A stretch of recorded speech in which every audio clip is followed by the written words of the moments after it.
Kamusta Rat Nation? This is BashiBoys.ph at welcome sa ating motor review. Kung bago ka lang sa channel ko, just click the subscribe button below and hit that motherfucking bell para updated ka lagi sa akin. Andito po tayo ngayon sa Rusi May Kawayan branch na kung saan nilaunch na po ng Rusi ang kanilang bagong adventure scooter na Rusi Adventure X 150i. So tingnan natin yung specs, yung features, requirements at magkano. Tara, pasok tayo.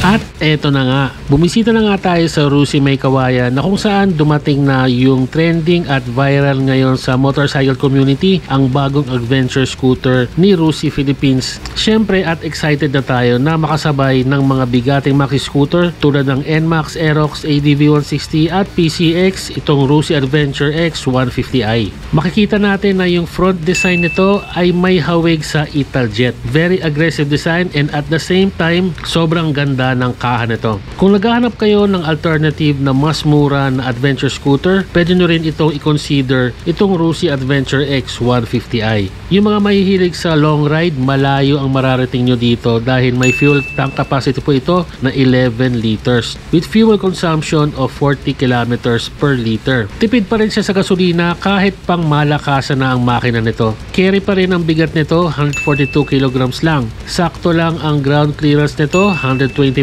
at seat height of 810mm, kaya makakaupo ka pa rin na maayos at balance ka pa rin from the ground. At syempre hindi mawawala dyan yung charging port na nasa gilid ng display panel na napaka-importante sa lahat ng mga riders natin para habang nagcha-charge ka, updated pa rin tayo sa Viva Max atin to syempre. Para sa specs, ito po ay isang 149.3cc, 4-stroke, single cylinder, single overhead cam, 4 valves, water-cooled at fuel-injected. Meron itong 14.6 horsepower and 14 Nm of torque. Bore and stroke of 57.3mm by 57.9mm which is squared engine. Compression ratio po nito is 11.0:1. Maganda rin ang mga suspension nito, naka-telescopic fork at naka-dual coil suspension. Kung adventure scooter ang kukuhain mo, dapat pang malakasan na rin yung braking power nito. Parehas naka-disc brake with dual piston caliper sa harap at disc brake with single piston caliper naman sa likod.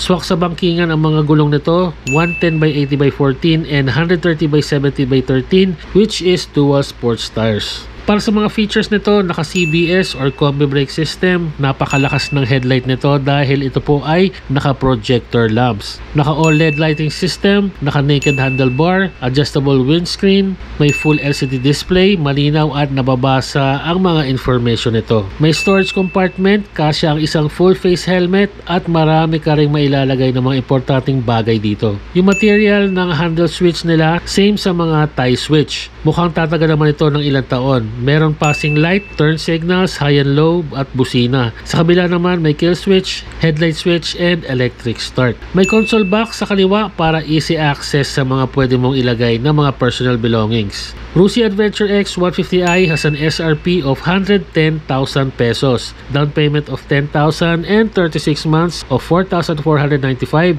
with 2 color options na nandito sa branch, white and red.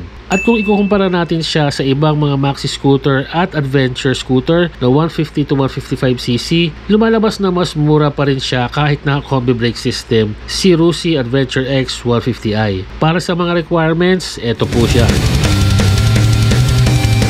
Maraming salamat din po at sinamahan niyo po ako dito sa Rusi May Kawayan branch, Rosa Centro, MacArthur Highway sa Loysoy, May Kawayan, Bulacan. With contact number of 0917-834-5559.